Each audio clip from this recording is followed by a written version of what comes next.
Welcome to another episode of Let's Chat With. Joining me is ventriloquist, educator, famous TikToker, YouTuber, and head of Rocky Mountain Puppets, Meghan Casey. How are you today, Meghan? I'm good. How are you? I'm doing fine. As I mentioned before, you're a ventriloquist. For those who don't know, what is a ventriloquist? So a ventriloquist is when you can make a puppet talk without moving your lips. And I do have a few characters here, so I can kind of show an example for those of you that don't know what a ventriloquist is. This is one of my main characters. His name is Aiden.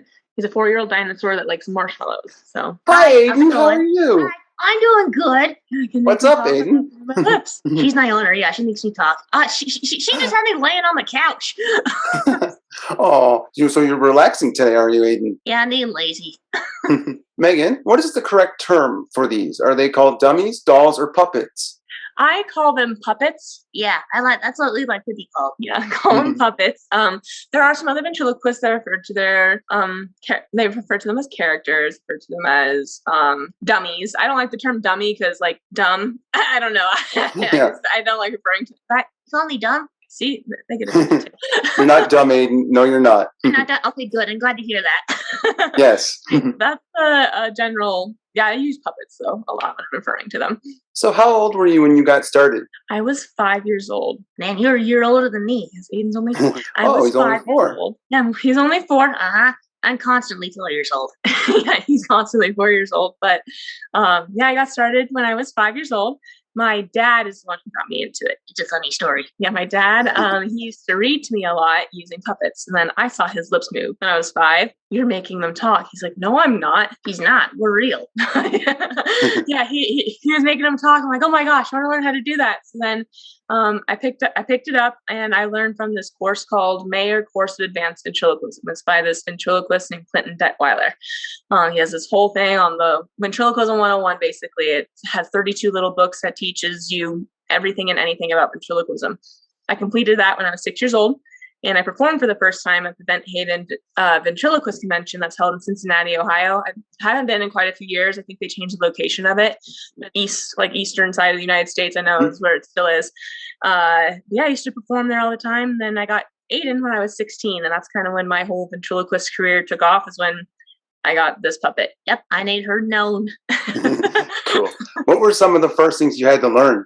Some of the first things I had to learn, I had to say the alphabet. So the alphabet was the first thing I had to do. So it was like, yeah, you just had to use that. I wish I had a popsicle stick here, but you had to put a popsicle stick between your teeth or your lips, and you'd have to hold it. So whenever you would feel the popsicle stick move, you know you're moving your lips. So that's something that you had to do, is learn how to say the alphabet. Besides Aiden, how many characters do you have, and how did you come up with them?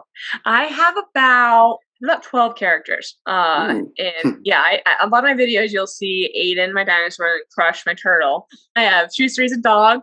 I have Cassie, a kangaroo, Carly the koala, Lenny, he's a meerkat. I also have another character named Lenny, is a shark. He's a loan shark, is what my dad calls him. And then I have a cat, his name's Henry. I have a skunk, her name is Ellis, L.S. So it stands for Little Stinker. And the other ones, I don't know if I counted Crush in there. No, I counted Crush in there already.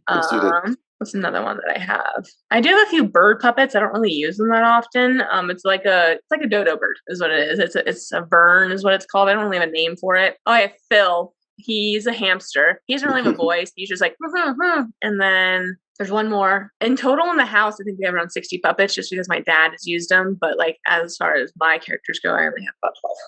Do these characters represent you in any way? Some of my friends. So whenever I'll be like making fun of something, they'll notice that Crush's voice comes out like, oh yeah, like I'll just like say that. Then when I get super excited, they'll notice that Aiden's voice comes out, like your puppet's voices are coming out again. I'm like, no, they're not. But they always catch it, like certain sides of me, I guess, come through. So the more spiteful side, I guess, of me that's very like na is Aiden. I feel like I think there's like, it's like almost an extension of a personality, but I have like totally twisted it into something else for the character to make the character itself. And that's what makes the characters so distinct from one another, is when you create your own personality for it. And that's what brings it to life, per se. Who do you look for as a mentor or inspiration for your ventriloquism? My dad was a big inspiration for me growing up. I look to him business wise. He's the one who started Rocky Mountain Puppets actually, and I took over it when I turned 16, 17 years old. So I've been running it for 11 years now. Yeah, that's how long I've been running it. But my dad's a really big inspiration to me. Paul Winchell is also another really big inspiration. He is the voice of Tigger in Winnie the Pooh. He's also the creator, like the first artificial heart. I initially wanted to be a pediatrician that used puppets with kids that were afraid to go to the doctor. And I slowly realized that medical school was not for me, just because I really struggled with my undergrad. I got my undergrad at CSU in psychology, and I just realized that the sciencey side, my brain just wasn't wired for it. I'm very, very, very interested in the human body and everything, but my brain wasn't wired for that. But it was always an inspiration when it came to how Paul Winchell would like connect with his characters and like his cartoon voices he would do. So that was a really big inspiration for me. Terry Fader is also a really big inspiration. I saw him on America's Got Talent, and that's when that kind of made me want to start working more from a business aspect to like try and be seen and like make a difference in people's lives. Cause like, he's so funny and like, he's so amazing with impersonations. Like it blows my mind. I can only do Stitch's voice. Like that's the one impersonation I know I can do. He can do so many. And then Jeff Dunham is also really, really funny. There's a lot of people that have inspired me. There's a lot of people that have helped me along my journey to get where I am today. I can name a few more. Ken Groves is someone who taught me how to say the letter B. I don't know if anyone knows him, but Ken Groves is one. Peter Michaels is another one. There's so many ventriloquists out there. And Dan Horn too. He's known for puppet manipulation. He brings characters to life that you watch the puppet, not the mouth. So there's all these little aspects in my life as a ventriloquist that has been inspired by other ventriloquists. So there's certain things I've liked that other ventriloquists have done that I wanted to kind of adapt and make it my own as well. But there's so many people out there, but those are just a few names. Do you like Senior Wences and stuff like that? Yes, I know Senior Wences. He has the talking mouth with and Edgar Bergen and Charlie McCarthy? Yes, Edgar Bergen. He did the radio, whatnot. I did an interview with Candace Bergen actually when I was. Oh, very nice. Yeah, I can't remember how old I was. My dad has a picture somewhere. It's with this crazy rat puppet and like alligator puppet of his, and I'm in a little safari outfit. But yeah, I did that. I think when I was in 4th grade is when I had the interview. I don't know if it ever aired or anything, but yeah, it was really cool to meet his daughter and whatnot. In regards to your performances, how have you been dealing with COVID-19? It's been rough. My business took a really big financial hit when the pandemic first happened. I learned a lot business-wise when it came to contracts. I had people sign my contracts, but I also had to sign their contracts. And they said with enough notice, they can withdraw like any sort of payment. Then I realized that most of my income is over the summer, is when I'm traveling a lot. Like I make over the summer what people typically make over the course of the year. So like that's my income. And I lost 242 shows out of the 260 shows that I had canceled. I didn't receive any sort of down payment, any sort of anything for it. So I've learned that you should take down payments when it comes to performing wise. But it was a really big hit, and it's been hard to get back up to where I was. I've been funding everything myself, what I can get with TikTok, YouTube, to keep my business running. And there's a lot of business expenses that people that are small business owners definitely know about that you have to keep up on. In one of your videos, speaking of COVID-19, you and Aiden decided to do a PSA. Can you tell us about that? Yes, it is PSA to wear a mask. Yeah. My dad was on me to start making more videos. And I was doing stuff for Amazon Flex and just doing stuff that I could like earn money instantly. It's not about the money though. It's really about making a difference in people's lives for me. And I have discovered that teaching is something I really like doing. And it was making me mad when I seen people not wear masks correctly at the beginning of the whole thing. I'm like, it goes over your nose and your mouth. It doesn't just go over your mouth. It doesn't go like on the side of your face. It doesn't go around your neck. So made a video with Aiden on how to properly wear a mask. In your TikTok and YouTube videos, your characters try to help you with many different tasks like driving, ordering food, skiing, and singing. Do they like to be helpful? Yeah, they like to be helpful. I'm not sure if they really like being shoved inside backpacks like you're skiing. But it's kind of funny to see people's reactions. So I was skiing the other day, the reaction I got when I was in the slope, like, is that a dinosaur in the back? Like, I heard someone mumble it. The kids, like, I was on the easier side because, like, I was trying to do like jumps and stuff because I tore my ACL like a season and a half ago skiing, and I'm like getting back into it. So I wanted to try and do baby jumps. I'm near a whole bunch of kids, so I feel more comfortable like having the puppet on that side of the mountain. We get to like where the black diamonds and stuff are. I feel like people are like, what is this lady doing? Why does she have this in her backpack? And then I'll do drive-through videos, and I've had more instances where people are like, why do you have a puppet on your hand when I'm doing a drive-through video?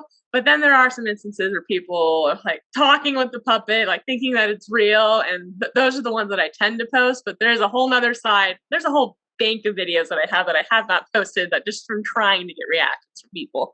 But they like to be helpful, I guess. In some of your videos, you like to add educational moments. Why do you like to do that? A lot of my following is kids and parents, and I think using puppets when you are teaching is a great way to keep the kids engaged. One thing that I guess I'm really known for when it comes to performing at library shows, I do stuff for summer reading programs, and I also do school assemblies. I have been known to keep a 2-year-old engaged for 45 minutes. That is nearly impossible because the attention span of a 2-year-old. It constantly is like switching up, but I'm also switching up characters a lot too. I'm constantly doing something new in my show whenever I'm doing my shows, which are 45 minutes long, like I said. But teaching using the puppets, I think, is a really great tool to keep the kids engaged, and they're also going to remember. I actually did a research study in college as far as humor when it came to remembering things. And kids, I had a little survey I handed out to all the kids. This is my senior year of college. And the kids were able to remember more of the like stuff that they were teaching when something funny was attached to it. If you didn't attach something funny to it, the kids are not remembering it as much. So there's a whole bunch of details in that study of like how I did it, but that's something I learned when I did that. You were a teacher. Why did you become a teacher? So when I lost a lot of my shows, I was getting sick of sitting at home. I love making videos, but I'm getting sick of sitting at home, and I really miss the interaction. So whenever I'm performing, I love visiting with the crowds afterwards, the audience, interacting with the kids. I lost all of that when I wasn't able to perform in front of people, and I wanted to help people still. And my mom brought up like being a teacher, and my friend that I swam with in college, her mom is a teacher at a school that I started working at. And she told me that the position opened up. I was like, oh my gosh, yes, being a paraeducator right now would be perfect. I would get to work with kids. I would get to teach them. I would feel like I'm like doing some good. I know I was making the videos and whatnot online. I didn't know like if what I was doing was actually working. So I was able to bring my puppets into the school when I started working. They knew I was a ventriloquist. They knew I made all these videos. A lot of the kids at the school already followed me on TikToks, like, oh my gosh, you worked at the school. So that was really funny. But they loved it. When I would bring the puppet in, I would do read aloud with them. I would teach math with them. I would do so many things with the puppets, and I was constantly getting requested in classrooms where it was like, hey, can you teach this lesson? Hey, can you teach this lesson? Because I'm also a certified substitute teacher as well. So I was like doing all these lessons and whatnot with the puppets, but I loved teaching, and I missed my job at the school. I recently left my job at that school I was working at to start focusing on my business full time since things are starting to lighten up with COVID. I'm able to perform more now. Speaking of that, in one of the videos, you and Aiden read some of the letters that the students wrote to you when you left school. What was it like reading those letters for the video? It was so heartwarming. It made me so happy seeing like the kids drawing. I wish I had them up here. They're downstairs right now, but the drawings they drew for one class, it was all these pictures of Aiden and I. And the drawings are just so sweet. And the letters are like, thank you for doing reading groups with us, Miss Megan. We loved like doing that. We like good luck with your career as a ventriloquist. So it's really nice having the support that I do from everyone that does watch my content. I can't thank everyone enough for how like the support that I receive from everyone is astonishing, and it makes me so happy. Especially, I love receiving stuff in my PO box too. Like I've gotten stuff in my PO box as well, where people have drawn a picture of Aiden and I. So it's kind of like it was like opening something out of my PO box. But these were kids that I like connected with, and I also new, but I feel like I connect with anyone that sends me something in my PO box as well. I always try to write back to them as well, just because they took the time out of their day to write something. Do you hope one day to use your ventriloquism to educate kids through like a TV show or something like similar? Yes, that is my dream one day, is to have a TV show that teaches kids, adults. My humor, I feel like, is very Disney-ish. So some stuff goes right over the kids' heads, and the adults are like, really? And they're like laughing at it. But I want everyone of all ages to enjoy it. But my goal is to have a TV show that teaches people about health, safety, fitness, and nutrition using puppets. And there's so many aspects in this world for health, safety, fitness, and nutrition that can be talked about. There's a lot of things in this world that can be talked and taught about. But yeah, that's my goal one day, is to have a TV show, hopefully with like PBS, Netflix. I don't know. Like Sesame whatever Street, right? Yes, like Sesame Street. Yep. You have performed for Make-A-Wish Foundation and the Children's Hospital in Denver, Colorado. What is that like? That's always a lot of fun doing that. I haven't done events with them in a few years, but it's so fun going to do stuff for the kids, because they don't get to see stuff like that all the time. They're cooped up in a hospital room. So like when I go down to the Children's Hospital, they're cooped up in a hospital room. So they come downstairs to this like area where I perform, and I'll do a full show for them. And it's just so nice hearing them laugh, seeing them smile, know that I'm making the day a little bit better. And same for the Make-A-Wish Foundation. I've done stuff there's like a walk that they do every year. I've done walk around the puppets. I just interact with the kids and whatnot. And then there's it's a Christmas workshop that they do, and I perform at the Christmas workshop. But see these kids smile and laugh makes my day. Do you ever, when you just go up by yourself, do you ever just have people come up to you and say, "Where are the puppets? Where are the puppets?" Because they always see you with the puppets in the videos and stuff. Yep, I've had people approach me before with it. I was actually in Walmart one day, and I was just walking around like doing grocery shopping, and I hear Meghan Casey. I'm like, what? I just keep walking. Meghan Casey. And I was like, okay, this is getting really weird. I ran away. Like, I heard my name. I didn't know where it was coming from. 2 weeks later at the gym, he's like, hey, you're Meghan, right? I'm like, yeah. He's like, hi, and then he introduced himself. And I watch your TikTok videos. I'm like, oh, nice. I was the one in Walmart a few weeks ago that was trying to get your attention. Oh, my. Oh, hi, nice to meet you. Yeah, I was a little weirded out, not gonna lie, but there's a few instances. I've done drive-through videos. I've gone to a few other a few other drive-through places, and they've seen my content before. Like, you're that ventriloquist on TikTok. So they like lose their mind whenever they see stuff. So being known is kind of cool. It shows that what I'm doing people like, so that's kind of cool. Where do you see yourself in 5 years from now with all of this going on? 5 years from now, I see myself with that TV show happening. I am working my butt off to make it happen. I'm hoping that posting consistently on YouTube will really help a lot. I've been posting on TikTok for quite some time now, but I kind of became a ghost on YouTube for a while. I wasn't really posting on there. I was like, I need to start making YouTube videos again, because that's where I can post longer than 3-minute videos. I can actually post full-length videos, like a full lesson where people can learn things. And my stuff I know was used in a 5th grade classroom the other day that at the school I used to work at. They're learning about sea life and whatnot. So they used my turtle and seaweed video and like used it as part of their lesson. So I'm glad that it's been a really great teaching tool for teachers. But I see myself with that TV show in the next 5 years and being able to make a difference in a lot of people's lives. Serious question. Jeff Dunham or Terry Fader? Oh, that one's talked about a lot. Honestly, can't decide between the two. There's things about the both of them that I absolutely adore. I actually won Terry Fader's scholarship in 2013, the Clinton Detweiler Scholarship. That's how I won my cat puppet, Henry. He's been really great insight as far as working on voices and coming up with voices and whatnot is kind of what I've used like Terry when I watch his stuff for, and like I'll kind of do a spinoff or something of it. Jeff, I really admire in a business aspect. I know his humor is a little more crude. I know a lot of people don't watch him because his humor is more crude. And Terry is on the cleaner side. I feel like Terry does humor that I do typically. Jeff does humor that I don't do, like at all. But from a business aspect, it's amazing what Jeff has built. Like, it's absolutely amazing how he has made a name for himself. I've learned a lot from him actually at the Ventriloquist convention. He's done lectures there and he's talked about his business, how he's brought up characters and all that stuff. I can't decide between the two, to be honest with you. That that's how I feel about both of them, in all honesty. What's it like being a female ventriloquist in a world that's mostly with men? Cool / weird. I don't know. It's kind of cool. So I know Darcy Lynn. She won America's Got Talent a few years ago. Yes. And I actually remember when she came to the ventriloquist convention. She was on Little Big Shots. And this was, I think, this was before she was on AGT. But everyone knew her as like the famous ventriloquist that was like on the thing as Little Big Shots. And then she was on America's Got Talent the following year.